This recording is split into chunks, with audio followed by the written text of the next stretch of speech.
2 Timoteo, capítulo 4, versículos 9 al 10.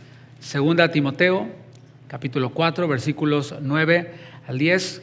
Cuando el corazón es probado, es el tema del día de hoy, tema número 7 de esta serie titulada El sueño americano, a manera de pregunta, cuando el corazón es probado. 2 Timoteo, capítulo 4, versículos 9 al 10. Si ya lo tiene, diga, ya lo tengo, ya llegué, ya estoy ahí. Todavía oigo algunas hojitas. Y ahí va a aparecer también en la pantalla cada uno de los versículos. Dice la palabra de Dios, 2 Timoteo 4, 9, procura venir pronto a verme, porque Demas me ha desamparado, amando este mundo, y se ha ido a Tesalónica. Crescente fue a Galacia y Tito a Dalmacia. Tengo muchos años viajando en avión, y cuando uno viaja en avión muy frecuentemente, pues aprende a viajar y ves muchas cosas, ves muchos escenarios, pero hay una escena recurrente cuando uno viaja. Ahí te das cuenta quiénes están viajando o quiénes son viajeros nivel principiante y quiénes son viajeros nivel pro, nivel ya así en grandes ligas. Los que son viajeros a nivel principiante suelen llegar al aeropuerto un poco tarde. Además de eso, llegan con una maleta de este tamaño que cuando la ves sospechas que llevan a alguien ahí metido, llevan una persona ahí metida así enorme y apenas la pueden empujar. Después suben esa maletona a la báscula y la báscula casi llora y casi se descompone, ¿no? Por el exceso de peso que tienen. Por cierto, un tip, use maletas más pequeñas, no use las más grandes porque esas pesan más y rápido se pasa uno del peso. Pero se pasan del peso y entonces la que está atendiendo ahí en el mostrador de la aerolínea simplemente hace su trabajo y le dice, oiga, usted está arriba del peso permitido. Acto seguido, el viajero principiante se enoja con la empleada de la aerolínea como si fuera culpa de ella, como si ella haya inventado lo de los pesos y todo esto, y se enoja y todo esto, y bueno, pues no se puede hacer otra. Y se hace un papelón ahí cuando hay viajeros principiantes. Después sacan su maleta a un lado, el show sigue, sacan cosas de la maleta, las cambian a la maleta de mano y hacen un montón de cambios, se ponen 3 abrigos y luego se amarran uno acá y bueno, hacen todo un espectáculo ahí al lado mientras que la fila está esperando. Después pues ya logran superar esto y viene la parte de la revisión. El viajero principiante suele llevar un shampoo de este tamaño, así, cuando solamente se permite uno pequeñito para llevarlo en la maleta de arriba, pero lleva su shampoo que parece que es para todo el mes o para 3 meses y bueno, pues no puede pasar, se lo tiran y hace también su show y empieza ahí a hacer ajustes, acomodos. Y esto, mis hermanos, esto que yo les estoy compartiendo de los aeropuertos y los viajes y lo que yo quiero plantear aquí en esta ilustración es que a veces en tiempos de presión sacamos cosas, movemos cosas, pero se nos puede llegar a quedar lo más importante fuera. Podemos llegar a dejar lo más importante o de las cosas más importantes afuera. No cabe duda que como comunidad latina, estamos viviendo tiempos complicados, tiempos de presión.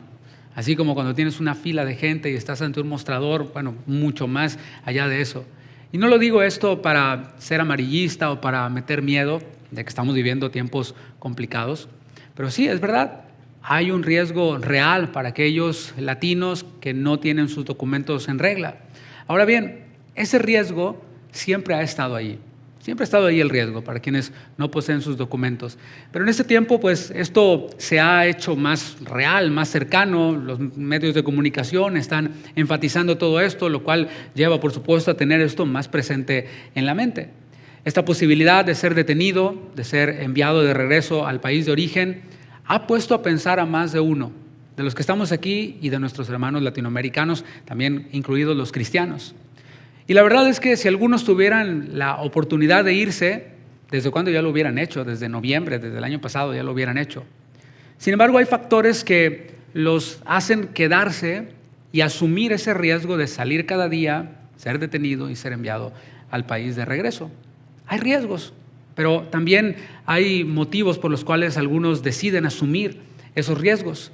En algunos casos son los hijos y creo que eso es algo muy, muy relevante porque para algunos que están acá, se vinieron, acá se casaron o acá tuvieron sus hijos o sus hijos acá se criaron, pues ya volvieron de su país, ya volvieron de este idioma inglés, su idioma, y eso de pensar en regresar o ir a un país ajeno, desconocido para ellos, no es siquiera una opción. Algunos jóvenes han dicho, si mis papás se tienen que regresar, yo me quedo.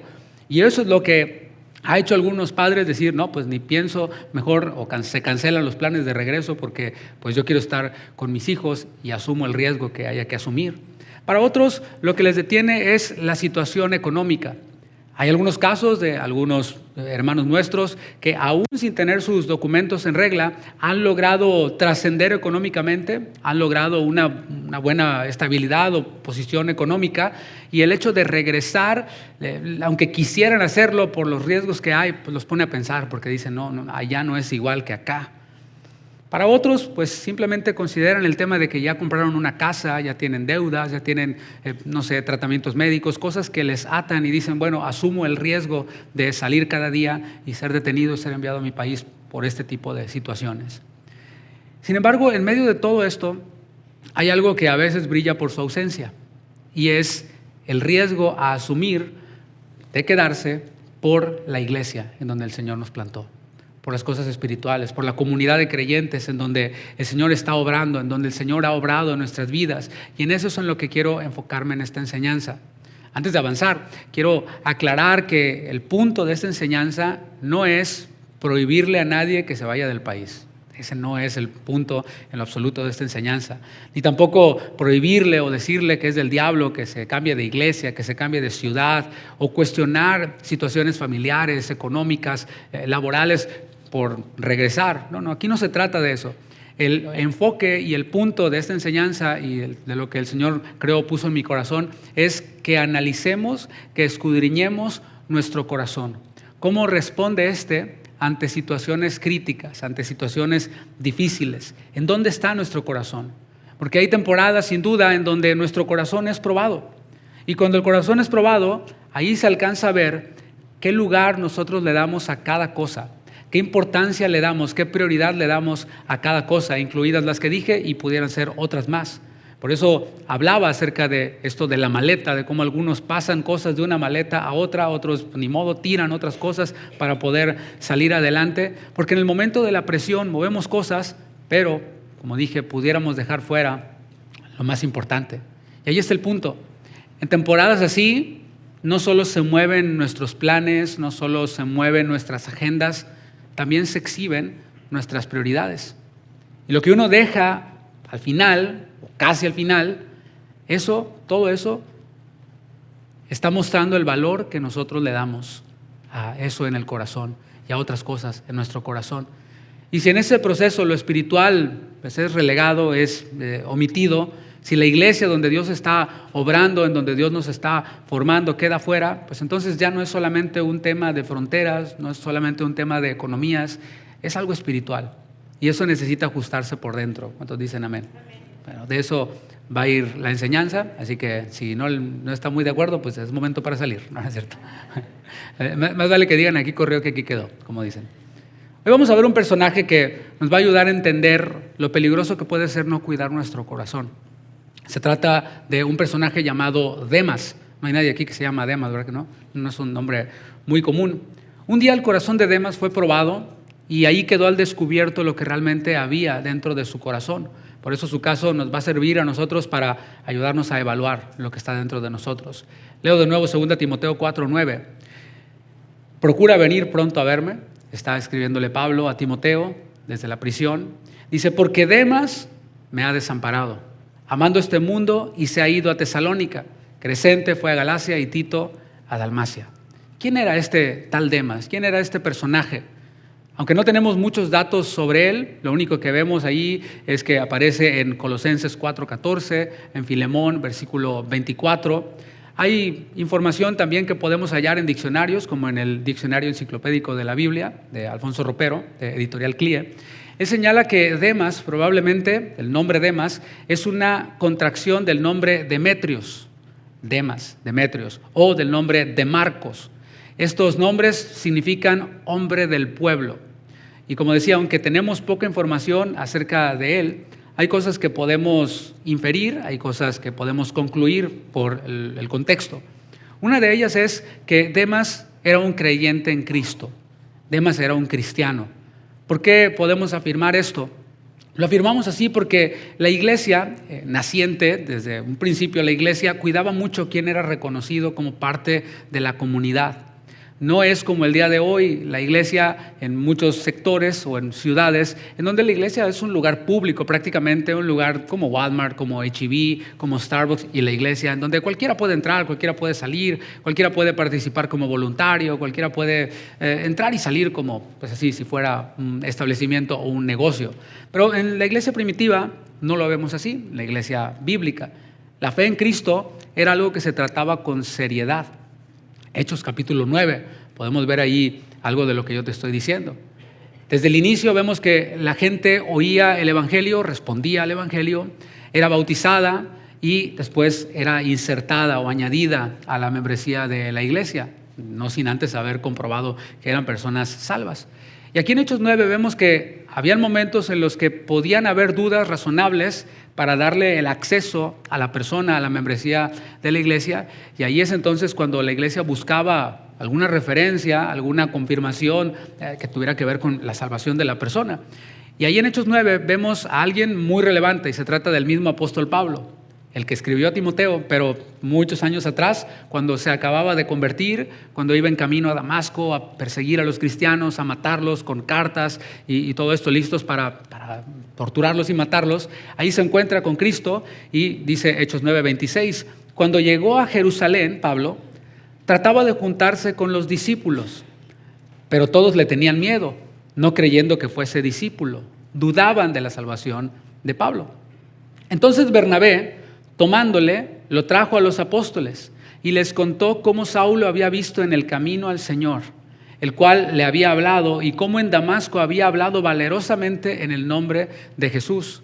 Vemos aquí que Bernabé se encargó de dar testimonio ante los apóstoles de Pablo. Él es un genuino creyente. Él se convirtió en camino a Damasco.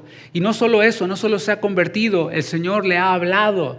Y no solo eso, este hombre que ustedes ven aquí, que antes asolaba a los cristianos, del cual ustedes dudan de que sea salvo, estoy actuando como si fuera Bernabé, como un intercesor, este hombre además ha predicado al Señor Jesucristo. Y esto le ha implicado riesgos, pero él ha asumido esos riesgos de predicar. Así que Bernabé intercedió por él, el hijo de consolación. Y esto fue algo que la iglesia mantuvo a lo largo de la historia. Decía, aunque hoy ya no es tan así, es muy raro que se pase por un proceso para admitir a alguien ya en la membresía de la iglesia. Y no estoy diciendo admitirlo para que venga. Cualquiera puede entrar, cualquiera puede venir.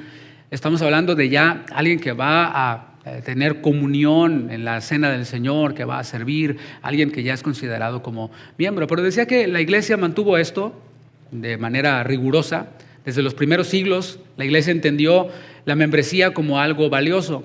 Hay documentos muy antiguos como la Didache o la Didache, que se conoce que es un documento de los más antiguos, en donde vemos cómo había una enseñanza que se daba antes de bautizar a las personas.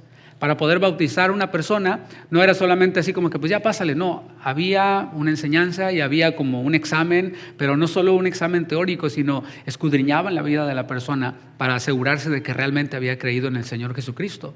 También vemos a Cipriano hablando de una comunión que se cuidaba con severidad, con seriedad. Pertenecer a la iglesia no era algo ligero, era un paso que venía acompañado de doctrina. Les enseñaban la doctrina esencial a los catecúmenos, así se les llamaba. La doctrina esencial, les hablaban acerca del arrepentimiento y se aseguraban de encontrar arrepentimiento allí y de ver fruto visible para poder darles plena entrada a la membresía de la iglesia. De manera que al hablar de Demas, volviendo con él, estamos hablando de un hombre que había abrazado el evangelio. O sea, no estoy hablando aquí de algo complicado, la misma palabra lo muestra, ¿no? Cree en el Señor Jesucristo y serás salvo. A los que le recibieron, a los que creen en su nombre, les dio potestad de ser hechos hijos de Dios. Romanos. Cerca de ti está la palabra en tu boca y en tu corazón. Si confesares con tu boca que Jesús es el Señor y creyeres en tu corazón que Dios le levantó de los muertos, serás salvo. Entonces, pues no es algo difícil, lo difícil ya lo hizo Cristo, pero sí es algo que uno como iglesia, como pastor, como iglesia, todos debemos de buscar en las personas. Realmente ha creído en Cristo, realmente ha abrazado al Mesías y entonces sí viene a ser parte de la iglesia. Y Demas lo era alguien que había abrazado el evangelio. Además era alguien reconocido en la obra, en el ministerio. Y ese es otro detalle que debemos considerar. Demas no solo había creído en el Señor, no solo era salvo, era alguien que estaba activo en la obra del Señor. Era alguien que pertenecía a un grupo de colaboradores. En Filemón, versículo 24, Pablo menciona a Demas junto a Marcos, Juan Marcos, junto a Aristarco y junto a Lucas. Y a ellos los llama mis colaboradores. Esa palabra colaborador es la palabra griega sinergoi, que de allí se deriva la palabra sinergia, que es cuando dos cosas se juntan y vienen a ser más poderosas. Bueno, eso es lo que nos comunica la idea de colaborador. Alguien que hace junto con la otra persona el ministerio, en este caso hablando de Pablo. Ahí lo vemos a un asociado real en el ministerio. La palabra sinergoi, colaborador, resalta dignidad. O sea, es alguien digno de estar allí, no por mérito, sino por el fruto, por lo que se ve, por una prueba real de la fe y de la fidelidad. Esta palabra resalta también una colaboración seria. Aunque hubieran diferentes funciones, una función la de Pablo, otra era la de Demas, otra era la de Lucas, otra era la de Juan Marcos.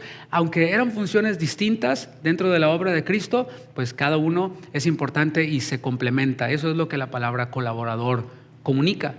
Entonces, hablando de servir a Dios, en este caso en la obra misionera, pero servir en cualquier cosa en la iglesia, el Nuevo Testamento muestra que este asunto de servir en la iglesia, que es solo para miembros, obviamente, es algo que debe ser tomado con seriedad. Alguien diga amén. Servir en la iglesia es algo que debe ser tomado con seriedad. Yo no soy muy fan, y no en lo personal, sino por lo que veo en la Biblia, de este término volunteer, voluntario. Un voluntario es el que se apunta y va si quiere, si puede. Si no va, no hay consecuencia alguna. Estoy simplemente echando la mano. O sea, no hay un compromiso, no hay ningún tipo de vinculación así moral, sino simplemente es algo bueno, si puedo voy, porque eso no es lo que yo veo en la Escritura, aunque hayan iglesias las cuales respetamos que lo llamen así, lo practiquen así. Bueno, no es lo que vemos en la Escritura. ¿Y de dónde saco esto? Cuando vamos nosotros al libro de los Hechos, en Hechos capítulo 6, no tiene que ir ahí, le voy a ahorrar la buscada y la leída, se lo voy a platicar. En Hechos capítulo 6 resulta que la iglesia, en Hechos 2, nació, se convirtieron 3,000 personas, esas 3,000 personas se bautizaron y empezó a crecer. Dice la palabra que estaban llenos de la doctrina de los apóstoles, tenían comunión unos con otros, y cuando eso ocurre, cuando el Espíritu Santo obra en medio de la iglesia, hay un crecimiento. Pero hay algo que me llama la atención, ahí en Hechos capítulo 6, dice, conforme el número de discípulos creciera. Ahí nos habla no solo de un crecimiento numérico, lo cual es bueno, lo cual todos deseamos, que la iglesia crezca en número, pero la iglesia, o la palabra, en Hechos 6 resalta la palabra discípulos. Creció el número de discípulos, personas que oyeron, que creyeron, que se bautizaron y que ahora estaban aprendiendo la doctrina y que ahora estaban caminando con Cristo, discipulados por los apóstoles. Creció el número de discípulos. Y cuando crece el número de discípulos, cuando crece en número la iglesia, ¿qué crees que crece también junto con ella? Los problemas. Lo mismo que en una familia, ¿no? Decía en la mañana que mi hermana y su esposo tienen un niño. Entonces, pues qué padre, porque allí no hay pleitos de hermanos. Pues ahí, pues ni modo que mi sobrinito se pelee con él mismo en el espejo, pues no, o sea, no tiene mucho sentido. Pero también la semana pasada estábamos en Kansas visitando una iglesia y los pastores tienen 5 niños, o 5 hijos. Y son muchos, ¿no? Ahí sí hay te encargo la que se arma cada rato. Son 2 situaciones completamente distintas. Y claro, en una familia grande, numerosa, obviamente hay mayores diferencias o más ocasiones en las que hayan pleitos, diferencias. Es más difícil ponerse de acuerdo porque cada uno piensa diferente, ¿no? Imagínate, vamos a comer y uno quiere pizza italiano, el otro quiere comida mexicana, el otro quiere tacos, el otro quiere cortes de carne y el otro es vegetariano. Y dices tú, híjole, ¿cómo le hacemos, no? Pues ahí echar un volado, no sé cómo le hacen. En mi familia, aunque no es muy numerosa, lo que hacíamos cuando yo era soltero era que un fin de semana le tocaba escoger a uno y el otro al otro y así, y ya nomás somos 2, entonces pues ahí nos íbamos campechaneando, ¿no?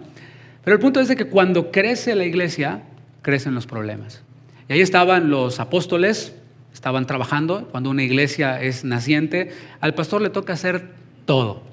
El pastor es el que da la bienvenida, el pastor es el que recoge las ofrendas, es el que está en la alabanza, es el que predica, es el que ora por la gente y al final ora por sí mismo y se cae él solito, ¿no? Así. Nos toca hacer de todo a los pastores cuando vamos empezando, y así estaban los apóstoles. Dice la palabra que ellos repartían comida a las viudas. Habían viudas que se habían convertido, algunas de ellas venían de otros lugares a la fiesta de Pentecostés. Ahí en Pentecostés el Espíritu se derrama y toman la decisión de no volver a los lugares de donde venían. Se quedan ahí en Jerusalén. Y suena muy bien, pero ¿ahora qué vamos a comer? ¿Ahora qué vamos a vestir? Y estas mujeres que habían decidido quedarse y que no tenían a nadie más, pues necesitaban comer. Y la iglesia abre un ministerio, el ministerio de dar alimento a las viudas. Y ahí tienes que todos los días las viudas se formaban para poder recibir un plato de comida. Y quiero aclarar, no es que les pagaban la renta, ni el celular, ni les compraban ropa de diseñador, no. Simplemente les daban un plato de comida y un plato de comida al día. Algunos historiadores lo ven así. ¿Y sabes quiénes eran los que repartían la comida? Los apóstoles. Ellos repartían la comida, se hacía la fila y obviamente en esa fila habían viudas que eran de procedencia gentil o griega y otras de procedencia judía. Y ahí se juntaban y empezaban a surgir los problemas de los cuales te hablaba. ¿Sabes qué clase de problemas tenían? Eran estos. Ay, me dieron muy poquito en mi comida, decía una viuda. Y a la otra le dieron más. Ah, porque claro, la otra es judía. Como es judía, le dieron más. Como los apóstoles son judíos, ellos favorecen, benefician a las judías. Y eso no es justo. Y ahí empieza el problema, ¿no? Cuando lo que piensas, lo dices. Y peor, cuando se lo dices a alguien más, entonces le dice a la otra. Y la otra dice, sí es cierto, yo también lo vi. No. Y ese Juan, ya lo vi, que le echa más a la otra porque es su familiar y es su pariente. Y empezaron una y otra viuda que no tenía nada que hacer. Por eso Pablo le dijo a Timoteo también, ¿no? Que las viudas no sean chismosas ni entremetidas. Bueno, así les dijo, porque pues ya traían un historial, ¿no? Ya traían como que algo que se les sabía y ahí estaba. Y empezaron ahí los chismes y no, dice la palabra que hubo murmuración entre las viudas judías y las viudas griegas. Y los apóstoles se dieron cuenta porque los pastores nos enteramos de todo. Tarde o temprano uno se entera de todo, hermanos. Tarde o temprano. Y se enteraron y les llegó el run, les llegó el chisme y dijeron, oye, sí está pasando esto. Y algo que me llama la atención de ellos es que en vez de detenerse a dar explicaciones, porque te imaginas qué flojera, darle explicación a una viuda y a otra viuda y a ver, tráiganme a la otra viuda y que pase la viuda y ahí estar dándole explicaciones. No, es que mire, yo no le di, de verdad, le prometo que no dieron explicaciones porque había mucho trabajo por hacer. Ellos dijeron, no es justo que nosotros descuidemos la oración y la palabra por servir a las mesas. Yo creo que ya es tiempo de que alguien más haga esta tarea que nosotros estamos haciendo con todo nuestro corazón, pero alguien lo puede hacer y nosotros así nos podemos dedicar a lo que nos toca hacer. Y eso es lo que un pastor debe pensar, ¿no? Ay, pastor, ¿por qué no hacemos un equipo de fútbol y ahí anda usted corriendo con nosotros? Pues me rompo la pata, hermano, y luego ¿cómo le predico a usted acá, no? ¿Se imagina el pastor aquí en muleta porque andaba jugando fútbol? Hay cosas que ya no debería hacer y dedicarse más a predicar, a orar, a ministrar, lo que tiene que ver con el ministerio. Y eso hicieron ellos. Asignaron a 7 varones, sabiamente, 1 para cada día de la semana, estos varones. Y estos varones también, dice la palabra, que no eran cualquiera. Primero, debían ser de entre los hermanos. No mandaron traer a otro, no contrataron un catering ni nada. Dijeron, no, de entre nosotros escojan a 7 varones con un cierto perfil. ¿Cuál era este perfil? De buen testimonio, llenos del Espíritu y de sabiduría para servir a las mesas. Todo esto que le dije para afirmar que la palabra pone ciertos estándares para los que van a hacer cualquier cosa en la iglesia. Y aquí está hablando de servir a las mesas únicamente. Es que el pastor es bien exigente. No, yo trato de guiarme por lo que dice la palabra. Y es lo que yo veo en la palabra. 7 varones de buen testimonio, llenos del Espíritu y llenos de sabiduría para servir a las mesas. Y allí estaba Demas también. Demas cumplía con este perfil. Pero no solo servía, sino que también servía junto a Pablo, haciendo el ministerio. Si leemos las epístolas pastorales, nos vamos a dar cuenta de que ahí habían ciertos requisitos específicos para obispos y ancianos, los cuales también son para todos, ¿no? Porque dice ahí, marido de una sola mujer, para obispos, ancianos, pero para todos. O sea, no se vale tener de a dos, hermanos, nomás es de a una. La palabra nos da espacio solo para una. Pero allí vemos los requisitos que pone para los obispos, para los ancianos, y allí podemos ver reflejada nuevamente esta seriedad para los que sirven. Habla la palabra en las epístolas pastorales de una vida ordenada para los que han de ministrar, de dominio propio, de un buen testimonio, de madurez, de un buen gobierno del hogar. Dice la palabra, si no sabe gobernar su propia casa, incluida la esposa y los hijos, ¿cómo va a cuidar de la iglesia del Señor? Entonces, eso es lo que marca la palabra. Y Pablo entendía todo esto, que servir en la obra del Señor requería hombres firmes. Todo eso y más se veía en la gente con la que Pablo caminaba. Si vemos, por ejemplo, a Juan Marcos era un hombre que, aunque en un momento fue hecho a un lado porque no daba el kilo, así suele suceder, ¿no? Queremos empezar a hacer algo y no damos el kilo. La Biblia también tiene eso cubierto y nos muestra a Juan Marcos. Se va al viaje misionero y resulta que ahí en el viaje misionero dice, no, mejor me regreso. No dice que se fue al mundo, simplemente regresó al lugar en donde estaba y allí Pedro lo tomó y lo discipuló. Y más adelante Pablo dice, tráiganme a Juan Marcos porque me es útil para el ministerio. Antes me fue inútil, pero ahora me es útil para el ministerio. Bueno, ahí está Juan Marcos, aparece Lucas también, el médico amado, quien pues era alguien que conocía mucho, alguien con capacidad para poder narrar hechos, todo el evangelio de Lucas, lo vemos ahí, el libro de los Hechos también, alguien con gran capacidad, pero también con gran fidelidad, que estuvo ahí junto a Pablo en la cárcel, en la prisión, y dice, pues procura venir pronto a verme, porque Demas me ha desamparado, y dice también Pablo, Lucas está aquí conmigo, solo Lucas quedó aquí conmigo, él es fiel. También aparece Aristarco ahí en esta lista, quien también acompañó a Pablo en momentos difíciles, está registrado ahí en el libro de los Hechos. Y ahí, entre esos hombres, aparece Demas. Fíjate cómo se va cerrando el círculo, ¿no? Están las multitudes, están los que quieren ir nomás ahí de vez en cuando, están los que se comprometen, están los que sirven, pero luego está un círculo más cerrado que son aquellos que están llamados a hacer tareas, digamos, más específicas. Y ahí aparece Demas. Demas tenía el privilegio de servir cerca de Pablo. ¿Te imaginas? Y a veces soy muy imaginativo y a veces me imagino y digo, ¿cómo habrá sido estar ahí en el Areópago oyendo predicar a Pablo? ¿Te lo imaginas? Ustedes los veo que son muy supersticiosos, muy religiosos, pero de ese Dios que yo pasé, había un templo ahí que dice al Dios no conocido, de ese les vengo a hablar. Ay, estar ahí sentado oyendo a Pablo, ¿te imaginas? ¡Wow! O estar ahí oyendo a Pablo disertando largamente, largos sermones de Pablo en donde se le quedaban hasta dormida la gente y hasta se moría y lo resucitaba. ¿Te imaginas haber estado ahí? Bueno, haber sido tremendo. Pero Demas no solo estuvo oyendo sermones de Pablo, Demas estuvo cerca de Pablo. Tuvo la oportunidad de comer con él muchas veces. Imaginas las pláticas que se darían ahí en la mesa junto a Pablo, Aristarco, Lucas, Juan Marcos, tremendas pláticas. Bueno, allí tuvo el privilegio de estar Demas. Era alguien que veía el carácter de Pablo, de esos hombres, veía su ejemplo, participaba en la obra, caminaba, en un ambiente que fortalecía su fe, porque estar así fortalece nuestra fe. Cuando yo estoy junto a mis pastores, junto a mis mentores, junto a pastores que les permito que me aconsejen y que les pido que lo hagan, salgo edificado. Mi familia y yo salimos edificados, salimos bendecidos. Bueno, ese era el lugar en donde la gracia de Dios se manifestaba para Demas. Estar en ese círculo significaba formación, compañerismo, dirección, ejemplo. Él tenía algo que muchos creyentes hubieran querido tener, incluido yo. Yo hubiera querido tener eso. Una comunidad de siervos fieles, de siervos útiles, comprometidos con la obra del Señor. ¿Cómo se conecta esto con nosotros? Porque dice, ay, pastor, ya me mareó con tanta historia. Bueno, eso se conecta así. Decía que Demas tuvo cerca un ambiente espiritual muy valioso.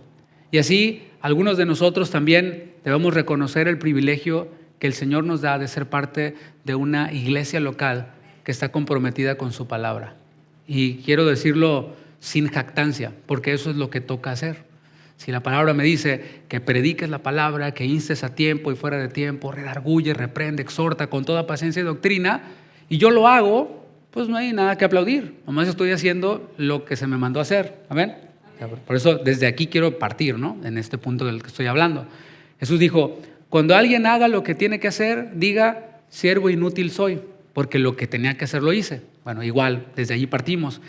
Pero también hay que reconocer que iglesias en donde se predica la palabra de Dios, y se predica versículo a versículo, y ves todo un libro de la Biblia y otro libro de la Biblia, y hay una enseñanza constante, un discipulado intencional, hay filtros para servir, para hacerlo con excelencia, no se encuentra en cada esquina una iglesia así.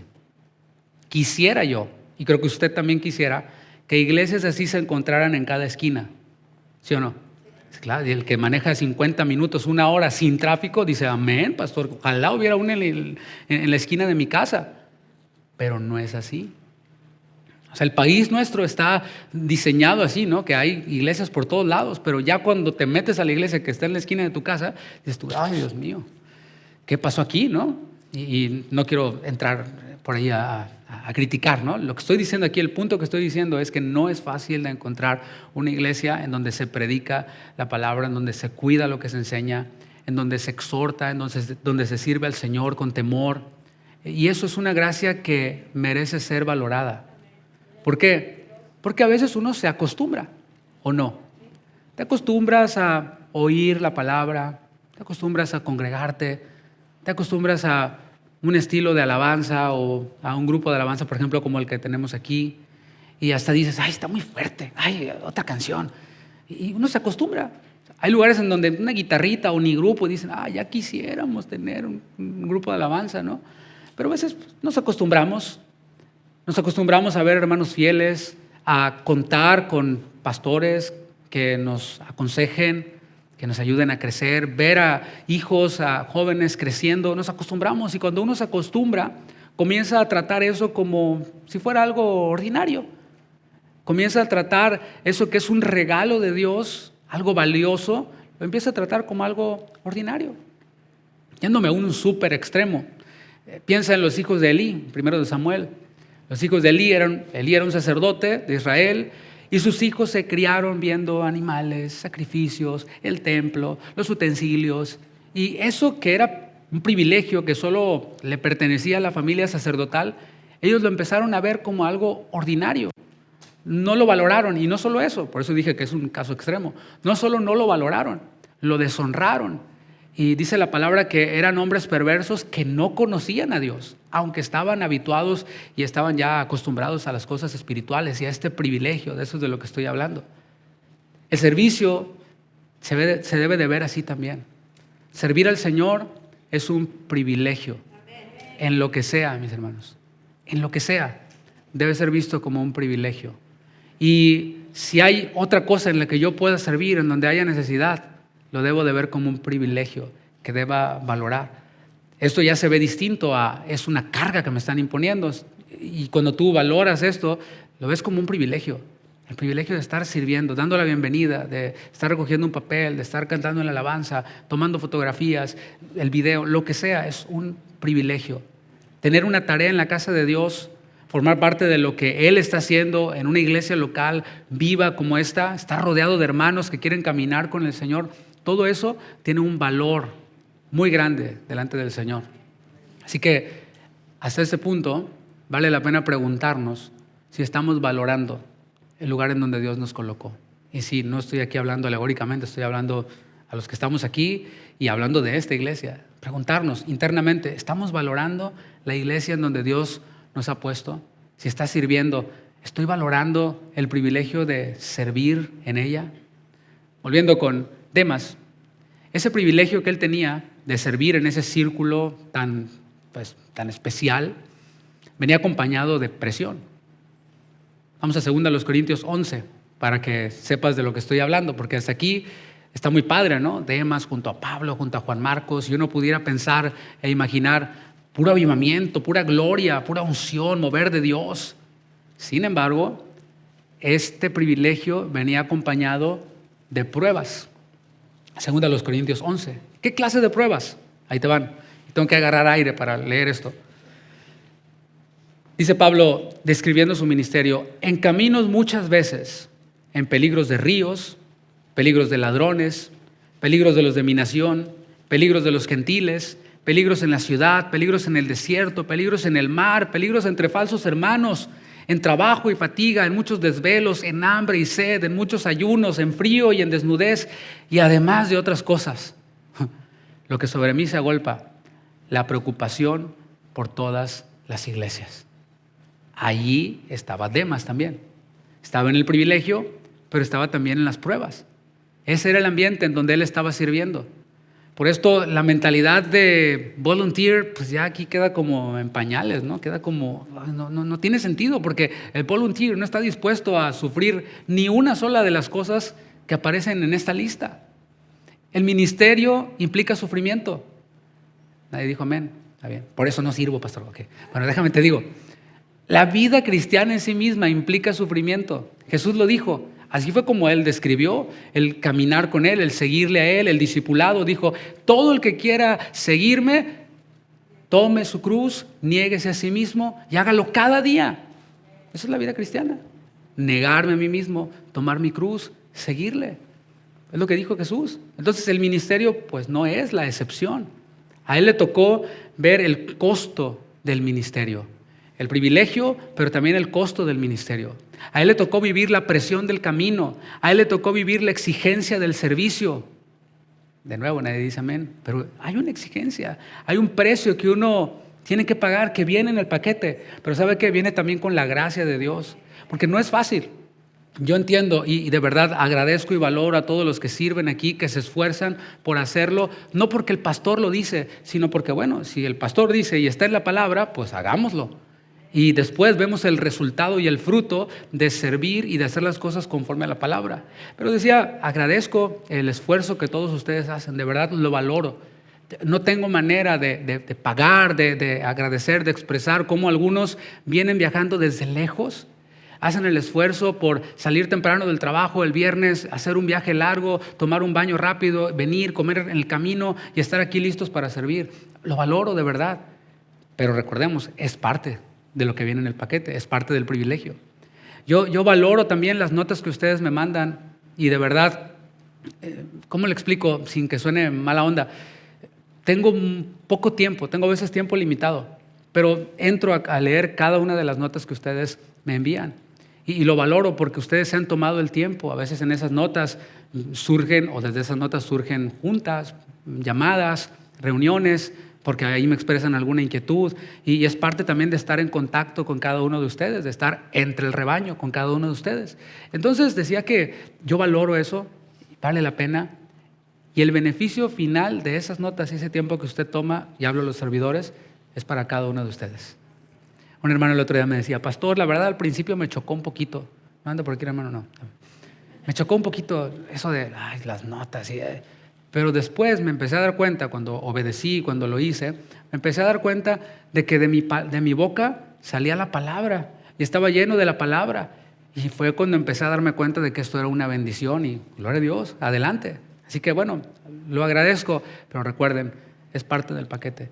La vida cristiana implica sufrimiento, el servicio a Dios implica sacrificio también. El privilegio y la prueba vienen juntos. Demas recibió mucho estando allí junto a Pablo, pero también enfrentó mucho estando junto a Pablo, sirviendo. Ese entorno fortalecía la fe, pero también era un entorno que exhibía el corazón cuando habían pruebas.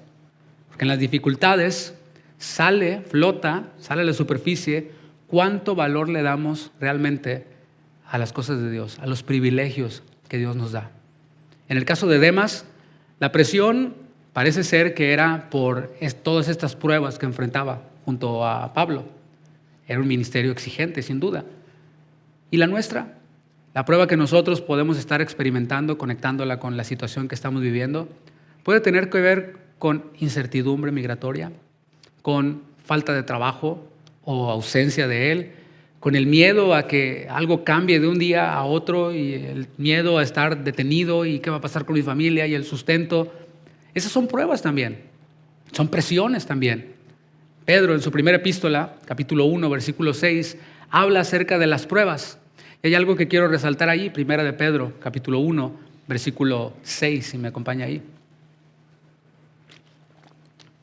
Ahora es Pedro el que está hablando, para que veas que no era onda de Pablo nada más. Dice, en lo cual vosotros os alegráis, aunque ahora por un poco de tiempo, si es necesario, tengáis que ser afligidos en diversas pruebas. En esa palabra es en donde me quiero centrar. Diversas pruebas. La prueba puede tener diferente presentación, diferente temporada, diferente cara. A lo mejor tú dices, pastor, yo tengo mis papeles, a mí no me preocupa eso. Bueno, pero la prueba va a llegar, la presión va a llegar. Y lo que estamos viendo es que la prueba hace que salga a flote lo que hay en nuestro corazón. Continúo leyendo, versículo 7. Para que sometida a prueba vuestra fe, mucho más preciosa que el oro, el cual aunque perecedero se prueba ¿con qué? Con fuego. Ay, ay, ay. Sea hallada vuestra fe, en donde está, y nuestro corazón pues es receptor de esa fe, sea hallada en alabanza, gloria y honra cuando se ha manifestado Jesucristo. Está hablando de que hay pruebas que vienen aquí y que tienen diferentes caras, pero es nuestra fe y nuestro corazón es depósito de esa fe, será probado también. Y lo que desea Pedro, es que los creyentes, incluidos nosotros, cuando seamos probados, salgamos aprobados. Y esa aprobación a veces la vemos aquí, o esa reprobación a veces la vemos aquí, como es el caso de Demas. Pero tenemos que pensar más allá, hacia la eternidad, hacia el día de la manifestación de Jesucristo, como dice ahí, cuando estaremos delante de Él, rindiendo cuentas, en donde ya no van a haber apariencias, como cantábamos en la mañana en la primera reunión. En el fuego de tus ojos decía, quita toda la apariencia. Ahí ya no van a haber apariencias. Aquí podemos aparentar, aquí podemos hacer como que hacemos y cumplir, como que cumplimos y todo esto. Pero un día estaremos delante del Señor cara a cara, rindiendo cuentas por todo lo que hicimos, por todo lo que dijimos, por todo lo que no hicimos, parábola de los talentos, por esas cosas que nosotros dijimos, esto nadie va a saber. Ahí estaremos delante de Él. Cosas que hicimos, pero que las hicimos con el corazón equivocado. Esas cosas que Pablo llama madera, heno, hojarasca, que se van a quemar ante el fuego de los ojos del Señor. Y esas otras cosas que fueron hechas con oro, plata, piedras preciosas, esas permanecerán. Así que eso es en lo que nosotros debemos de pensar. De nuevo, ¿te fijas? El término de volunteer ya quedó ya así, ¿no? Pequeño. La prueba puede ser distinta en cada uno, pero al final lo que está siendo probado es nuestro corazón. Por eso el caso de Demas se conecta con nosotros, porque el tipo de prueba es distinta, pero el corazón finalmente sigue siendo a prueba. Vamos a ver lo que la prueba reveló en el corazón de Demas. Regreso a 2 Timoteo 4, versículo 10. Vino la prueba junto con el privilegio y esto es lo que pasó. 2 Timoteo 4, 10. Porque Demas me ha desamparado. Ahí me detengo. Ahí vamos a estar un ratito. Allí vemos una decisión. Demas tomó una decisión. La decisión que tomó fue irse. Se fue. Esa decisión, como toda decisión, es algo que se va formando en el corazón, internamente. Es algo que primero se gesta en el corazón y después toma forma o se materializa. La palabra desamparar que aparece ahí en el original tiene la idea de soltar la compañía de alguien. Tiene la idea de apartarse del lado de alguien. Y Pablo, está diciendo aquí, Demas tomó otro rumbo. Demas dejó su lugar junto a mí. Abandonó todo esto. Todo este privilegio que tenía, lo abandonó. Toda esta bendición que tenía, la abandonó. Vemos aquí que las decisiones grandes son algo que se va gestando por dentro. Y por dentro primero se acomoda, así como la maleta, ¿sí?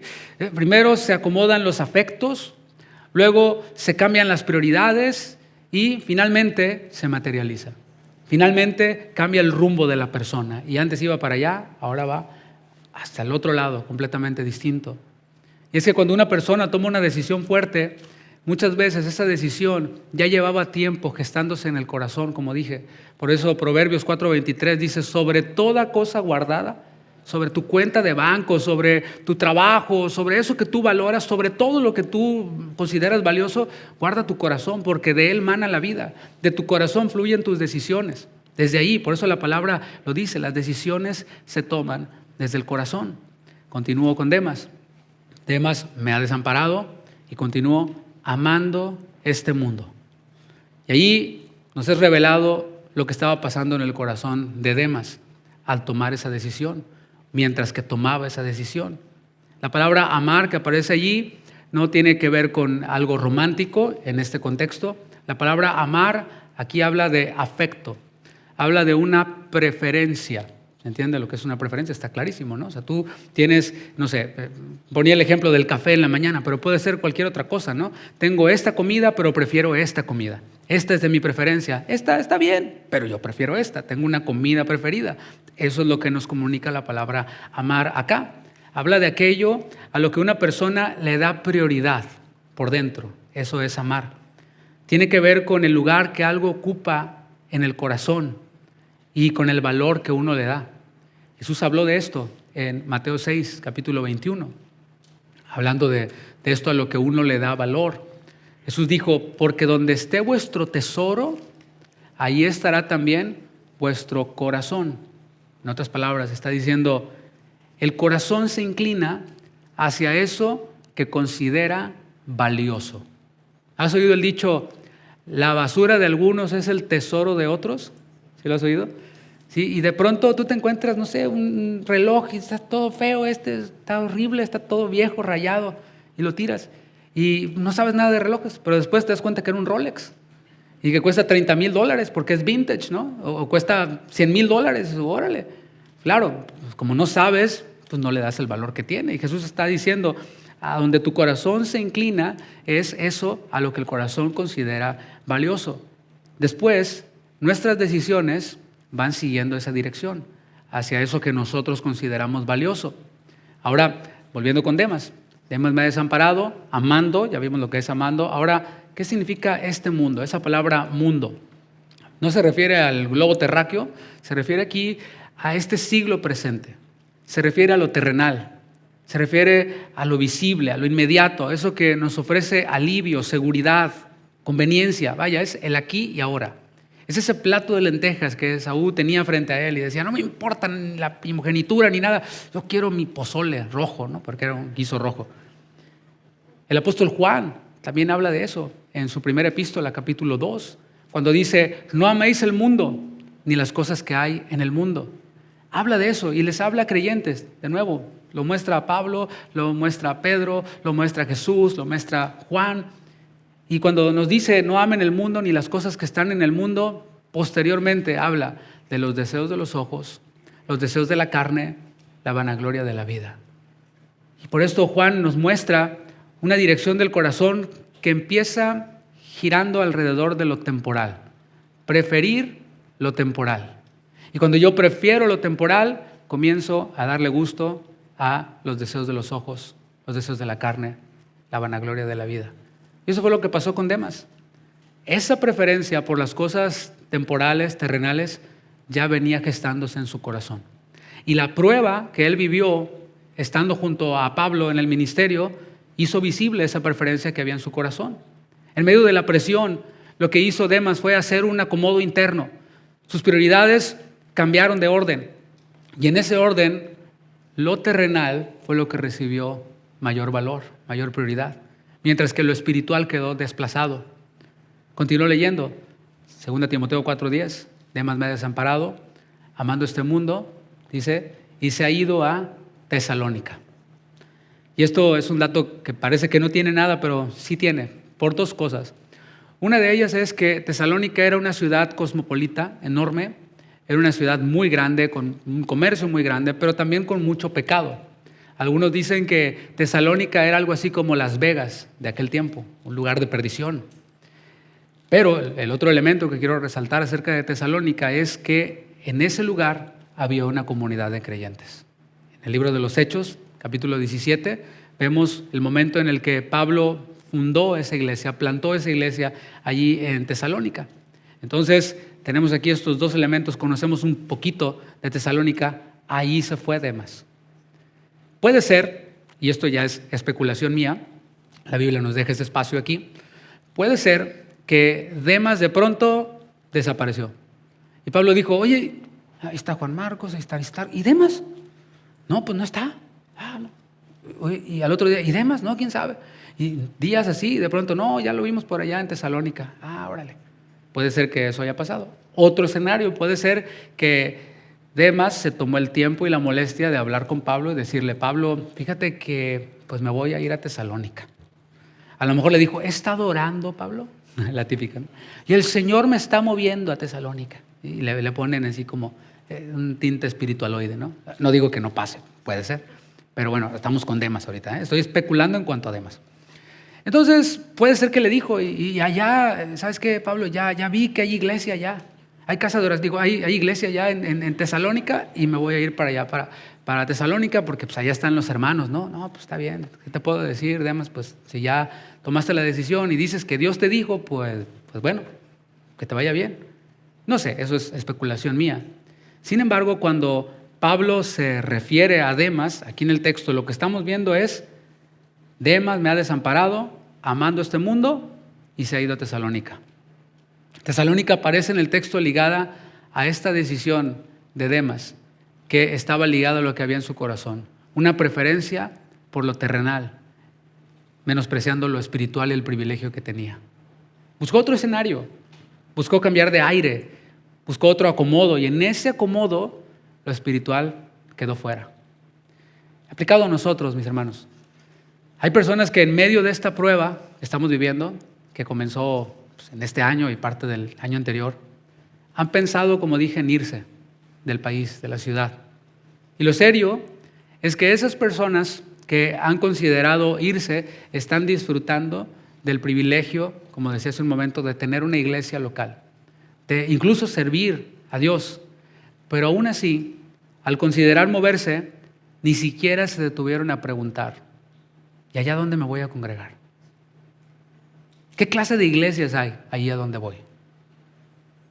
¿Qué van a recibir mis hijos? ¿Acaso recibirán la misma enseñanza? ¿Tendré la posibilidad de servir a Dios así como lo estoy haciendo acá? Todo eso, mis hermanos, son preguntas que, de nuevo, estoy planteando algo hipotético, ¿no? Y solamente el momento en el que pensamos, me voy, ¿dónde quedó este tipo de consideraciones? ¿Dónde quedaron? Esto es pregunta interna, ¿no? Internalizándonos. Pero si quedó fuera la iglesia, fue algo que no se consideró, eso está mostrando que es lo primero en nuestro corazón. Si lo primero que se consideró fue la seguridad, lo económico, esto, aquello, y la iglesia brilló por su ausencia, bueno, está mostrando prioridades en nuestro corazón. Porque incluso, piénsalo así, una persona puede irse a un lugar en donde sí hay creyentes, como Demas, fue a Tesalónica, habían creyentes, había iglesia, pero aún así, si su corazón tiene desordenadas las prioridades, pues así como Demas, no va a aparecer allí sirviendo, porque vemos cómo Demas nunca aparece entre la lista de los que estuvieron allí sirviendo o animando a los hermanos allí en Tesalónica. El punto no es solamente si hay una iglesia, el lugar a donde vamos, el punto es qué lugar ocupa lo espiritual en nuestras decisiones, en nuestras consideraciones. Porque cuando el corazón se inclina a lo terrenal, como dije, se mueve uno por la comodidad o el alivio y dejando fuera eso que es tan importante. Y quiero hacer otra aclaración. Esta ha sido la enseñanza de las aclaraciones, porque es que a veces se malinterpretan las palabras, ¿no? Y a veces uno tiene que asegurarse de que se está entendiendo. Quiero aclarar que Dios tiene pueblo en todos lados. O sea, Él tiene una iglesia y usted ha escuchado desde este púlpito que la iglesia es universal. O sea, abarca a todos los lugares, ¿no? Todos los que han creído en Cristo en cualquier lugar, allí hay una iglesia donde 2 o 3 se reúnen en su nombre. Cristo tiene iglesia en distintas ciudades, en distintos países. Mi intención no es hablar como si la presencia de Dios solo estuviera en esta iglesia, como si fuéramos los únicos. No, la intención y el propósito de esta enseñanza que dije al principio es poner nuestro corazón delante del Señor para que Él lo escudriñe. Esa es la intención.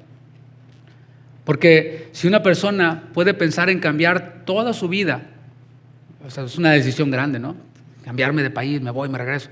Si una persona puede pensar en cambiar toda su vida y la iglesia queda fuera de la ecuación, de nuevo, el corazón ya está revelando mucho. Le voy a poner 2 ejemplos acerca de esto que estoy diciendo. Y qué bueno que hice esas aclaraciones. Por otro lado, también tengo que poner esto ahí en nuestra mente, ¿no? Esta avispa en la oreja. Hoy las personas se mueven de casa, de barrio, a una casa quizás que van a pagar más, porque el distrito escolar y la escuela es mejor, ¿sí o no? Son decisiones que se consideran acá, ¿no? No es que ni modo voy a tener que comprar casa allí porque el distrito es mejor y la educación de mis hijos es importante, y acá en esta escuela, pues, ¿cómo te explico, no? Los maestros llegan crudos y cosas así, ¿no? De que se dan las cosas, ¿no? Entonces, bueno, voy a hacer ese esfuerzo, voy a echarle ganas para moverme. Lo he oído. He oído acerca de personas que se mueven por el trabajo y dices tú, wow, o sea, dejaron todo un país y todo para ir a un trabajo y de manera temporal y luego en otro y en otro y en otro. Híjole, qué duro, ¿no? Qué difícil. Pero, ¿sabes? Pocas veces yo he escuchado o he conocido historias de personas que se mueven de un lugar a otro por la iglesia. Y a lo mejor usted está pensando, está loading, sí, ahora sí es cierto, pastor. Y incluso el que yo diga esto, alguien lo pudiera interpretar como, híjole, qué religioso, qué legalista, qué sectario, qué intenso, ¿no? Sí, iglesias hay por todos lados. Como que es algo incluso raro para nuestra cosmovisión. Bueno, esto era la aclaración que quería hacer para que lo meditemos. Ahora voy a ponerles 2 ejemplos de esto que estoy diciendo. Uno está aquí entre nosotros. No voy a revelar su nombre, nada más voy a revelar cómo ocurrieron las cosas desde mi óptica. Quizás este hermano nuestro tenga más detalles que añadir y quizás él quiera decir en el discipulado, hey, el que dijo el pastor ese era yo. Bueno, ahí va. Un viernes antes de empezar la reunión, yo estaba allí en la oficina y me empezaron a llegar mensajes al teléfono de la iglesia, WhatsApp, sí. Y estos mensajes eran algo así como, pastor, tengo un problema muy fuerte, necesito apoyo espiritual. Y cuando me dijo de qué se trataba, yo dije, no, brother, tú lo que necesitas es terapia intensiva, necesitas ir a emergencias y llamar a 911 espiritual. Pero me dice él, yo estoy hasta otro estado, muy lejos, a muchas horas de aquí. Y dije, ¿cómo te puedo ayudar, hermano? O sea, la verdad, aunque quisiera poderte ayudar, además ya voy a empezar la reunión y voy a subir a ministrar y a predicar, aunque quisiera ayudarte, lo veo difícil porque estás tú lejos. ¿Sabes qué hizo? Pastor, me voy para allá, para Houston. Era alguien que veía las transmisiones y seguía a la congregación allá. Y la verdad, confesándonos, yo dije, nah, está exagerando, ¿no? Voy para allá, ¿no? Bueno, pasaron los días y ahí estaba su coche y aquí estaba. En la siguiente semana, el siguiente viernes ya estaba aquí. Y dije, órale, sí, iba en serio. Y hasta el momento ha permanecido aquí en la iglesia y el Señor le ha restaurado y ha obrado en su vida y todo esto. Lo digo todo esto de nuevo, no con jactancia, sino para mostrar y para ilustrar que hay decisiones en donde tenemos que poner en primer lugar lo espiritual. Siempre, ¿no? En cada decisión, pero hay decisiones que nos orillan y pruebas que nos orillan y ahí se ve qué tanto valoramos lo espiritual. Ahí se ve qué tanto valoramos esta comunidad de creyentes, por ejemplo, que al menos este hermano nuestro no tenía ahí en donde estaba. Y el otro caso que quiero compartir contigo es muy distinto. De hecho, es alguien que no está entre nosotros, fue alguien que me llamó hace tiempo para platicarme que se había movido de un país a otro por un tema laboral y en el país en donde él estaba yendo a una iglesia, bien, estaba sirviendo, su esposa sirviendo, sus hijos sirviendo, todo bien. Tomó esta decisión laboral, se mueve a otro país y llegando al país nuevo, pues entre que el trabajo y que me acomodo y que la escuela y que el idioma, pasaron meses y su familia se enfrió. Y ahora me decía, pastor, ya mis hijos no quieren nada con Dios. Mis hijos ya se enfriaron, ya, es más, hasta dicen que ya se están haciendo ateos casi, ¿no? Y no sé qué hacer, no sé. Y obviamente había dolor en él. Bueno, eso que parecía una decisión buena en lo práctico, terminó trayendo una pérdida espiritual. Y yo oro obviamente para que se pueda levantar nuestro hermano de ahí, ¿no? Pero todo esto lo pongo ante nosotros como un ejemplo, junto con el ejemplo de Demas. Hay decisiones que acomodan la vida por fuera, pero desordenan lo espiritual. Hay movimientos que nos prometen tranquilidad, pero terminan debilitando nuestra fe. Y cuando eso pasa, puede ser que demasiado tarde descubramos que dejamos en segundo plano aquello que debimos de haber guardado con más celo. Volviendo con la ilustración que decía al principio de este viajero principiante, que en medio del apuro comenzó a cambiar cosas de una maleta para otra para salir del problema, y ese viajero después, ya estando arriba o en el lugar de destino, dice: tiré a la basura eso que era tan importante. Tiré a la basura mi pasaporte, ¿te imaginas? Qué tremendo problema. ¿Y cómo voy a pasar la aduana o migración y todo este tipo de cosas? Eso también puede pasar en la vida espiritual. De eso es de lo que estamos hablando. Y creo que esta enseñanza llega en el tiempo correcto, porque ya las cosas están un poquito más frías, ya los medios se están encaminando hacia otros temas, hacia otros puntos de interés. Ya con el ambiente más sereno podemos pensar con mayor claridad y podemos preguntarnos, en el momento cuando se sacudió todo, en ese momento cuando pensé regresarme, consideré la iglesia, consideré lo espiritual, consideré el privilegio que tengo y asumí el riesgo de quedarme por algo que tiene peso espiritual. Y si no fue así, si pusimos primero lo terrenal, mi intención no es condenar a nadie ni hacer sentir mal a nadie, no, en lo absoluto.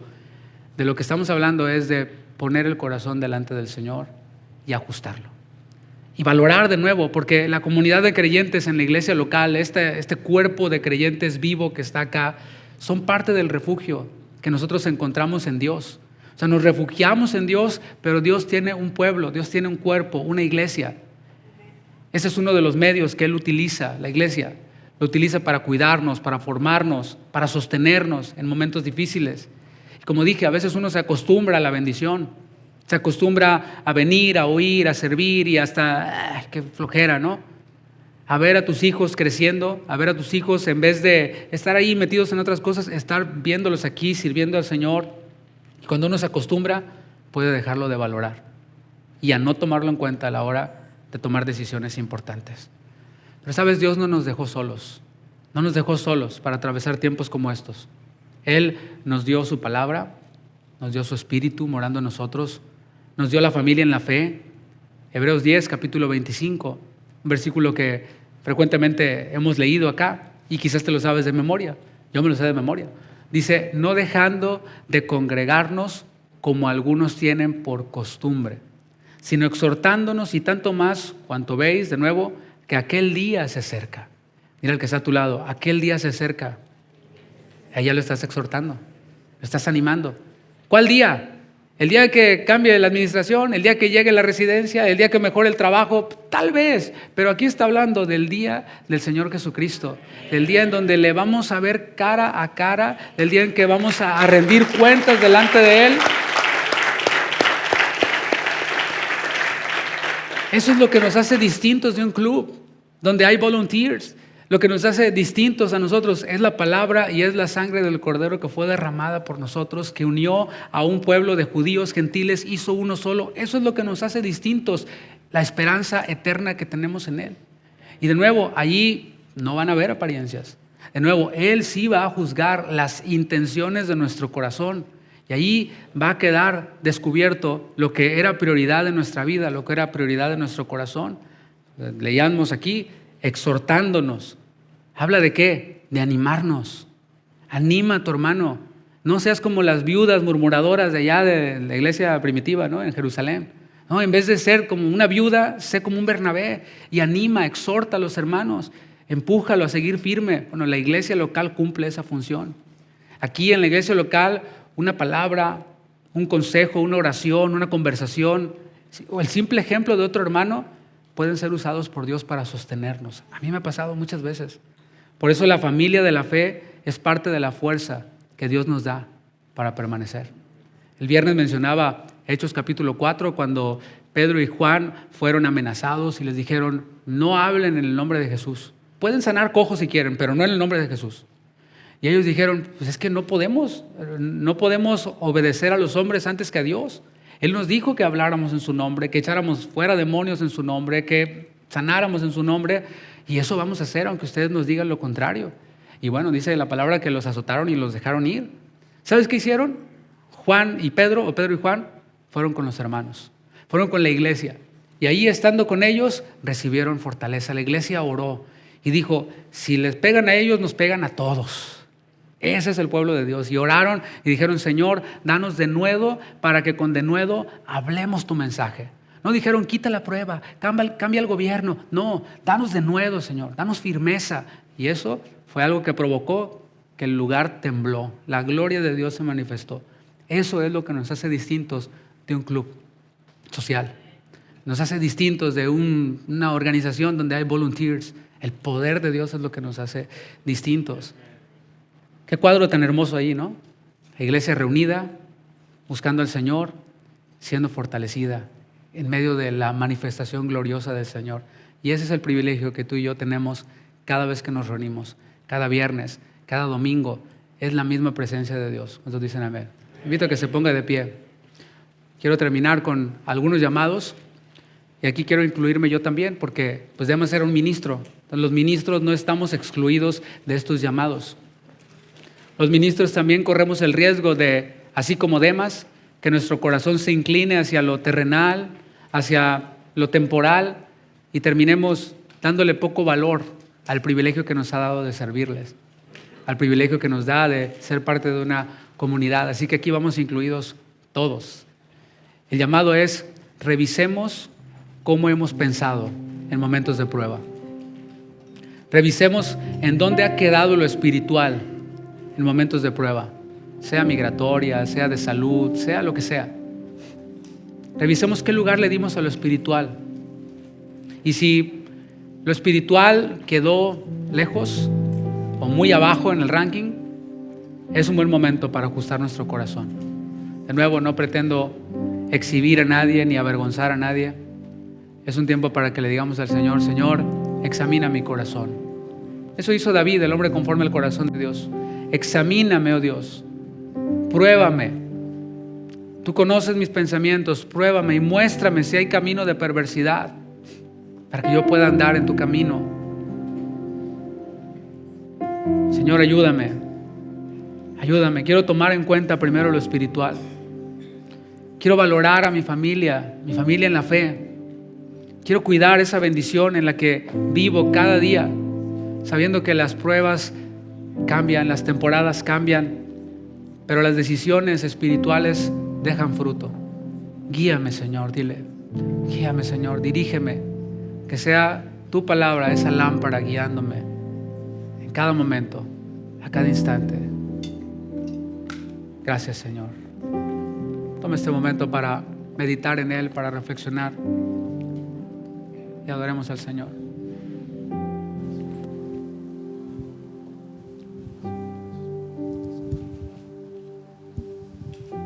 Gracias, Señor, porque sabemos, como dice tu palabra, que si te buscamos, te hallaremos, Señor. Gracias, mi Dios, por tu compasión y misericordia. Que si cambiamos, Señor, de nuestros malos caminos, tú nos volverás hacia ti y nos restaurarás, Señor. Queremos buscarte con todo el corazón, Señor, y hacer esos cambios necesarios para agradarte más cada día, Jesús.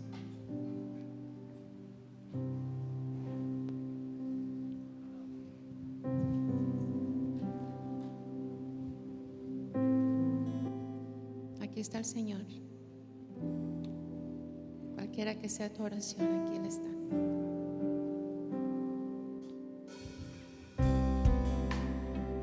Nos rendimos a ti, Señor.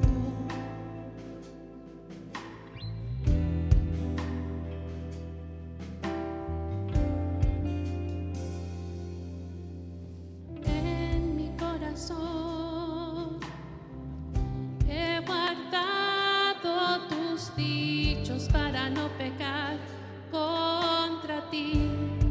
Deseo con toda mi alma entender tus palabras, conocerte a ti.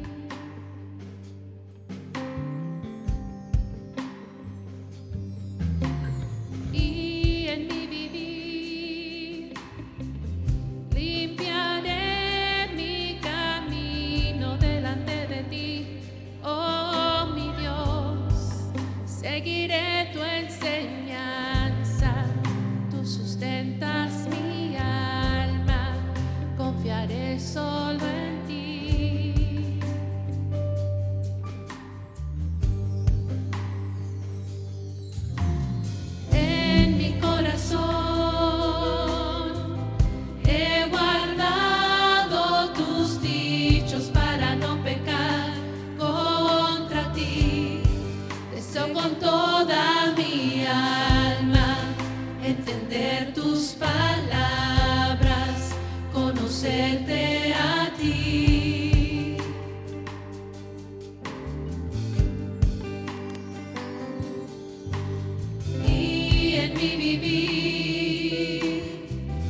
dichos de tu boca.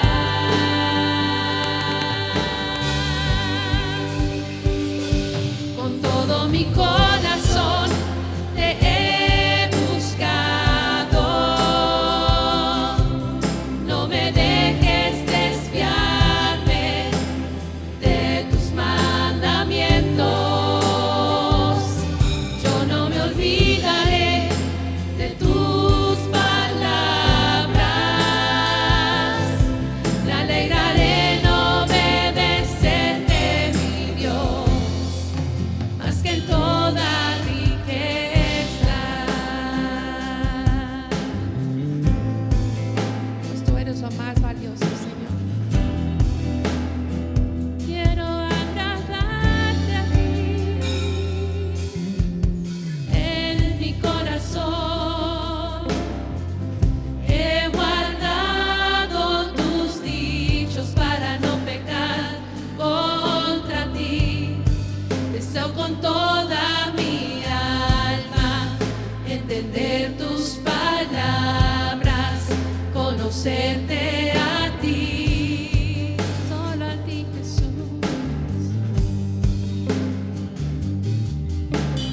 Y en ti vivir, limpiaré mi camino delante de ti, oh mi Dios. Seguiré tu enseñanza, tú sustentas mi alma, confiaré solo en ti.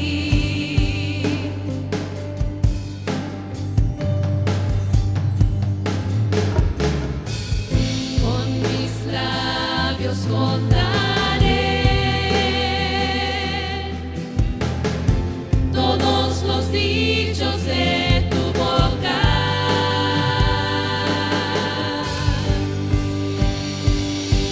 Con todo mi corazón te he buscado. No me dejes desviarme de tus mandamientos. Yo no me olvidaré de tus palabras. Me alegraré en obedecerte, mi Dios, más que en toda riqueza.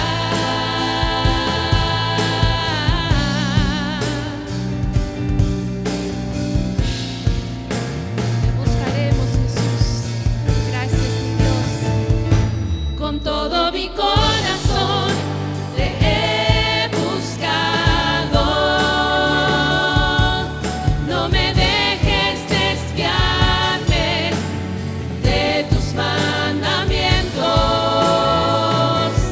Yo no me olvidaré de tus palabras. Me alegraré en obedecerte, mi Dios. Con todo mi corazón te he buscado. No me dejes desviarme de tus mandamientos. Yo no me olvidaré de tus palabras.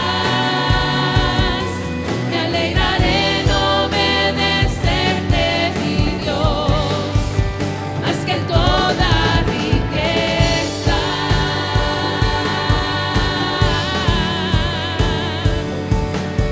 Gracias, Señor, por tu amor, por tu perdón.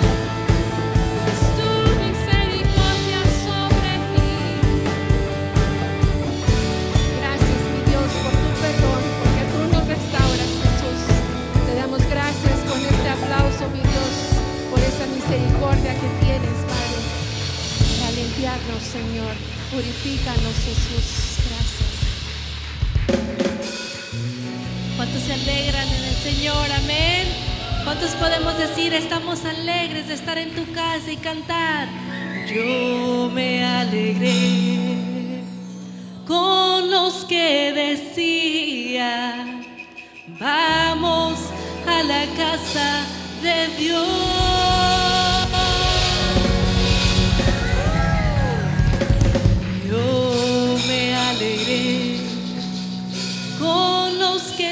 decían. A ver, iglesia.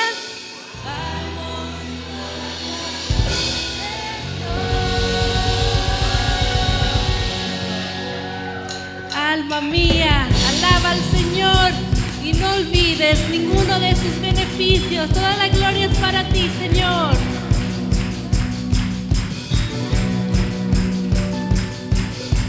Yo me alegré con los que decían, vamos a la casa de Dios.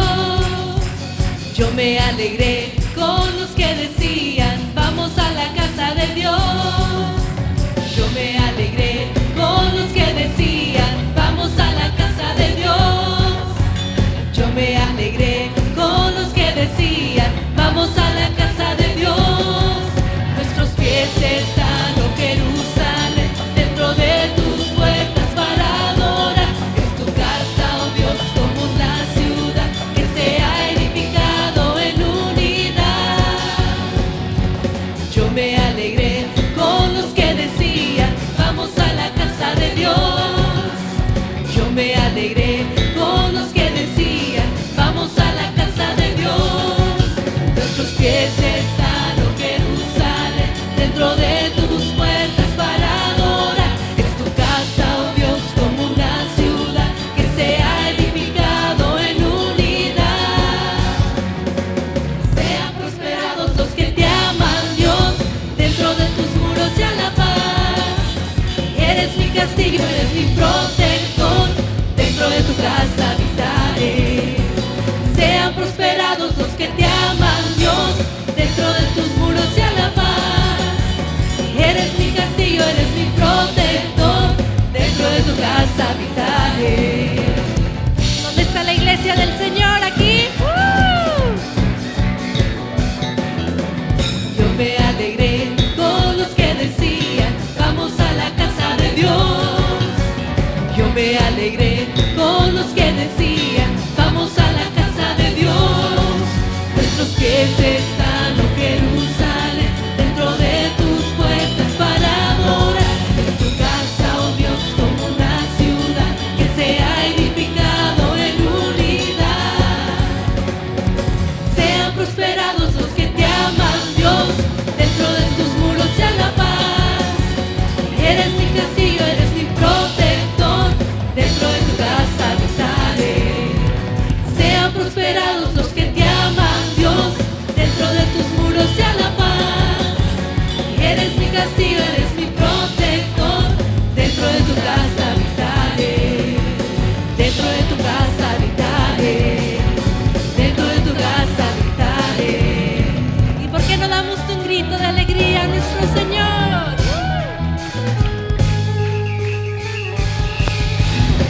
Aclamar a nuestro Dios, todos sus hijos en alta voz. Canta la gloria de su nombre poderoso. Aclamar a nuestro Dios, todos sus hijos en alta voz.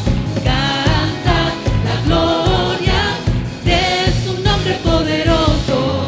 Decida Dios, cuán asombrosas son tus obras, por tu poder. Tus enemigos se someten, adorarán y cantarán a tu grandeza. Nos regocijamos en ti, Padre, tú eres suficiente. Aclamar a nuestro Dios, todos sus hijos en alta voz. Cantan la gloria de su nombre poderoso. Decida Dios, cuán asombrosas son tus obras, por tu poder. Tus enemigos se someten, adorarán y cantarán a tu grandeza.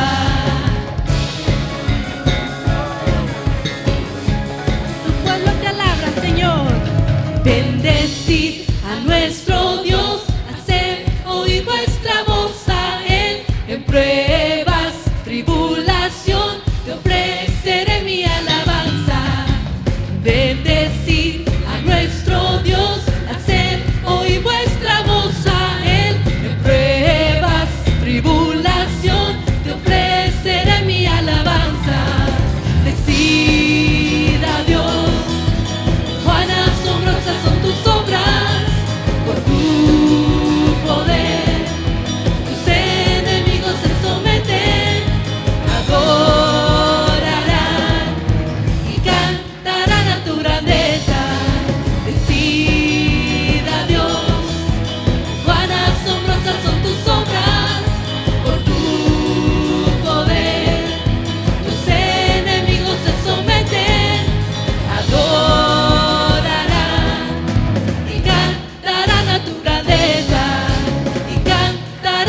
alabanza, solo para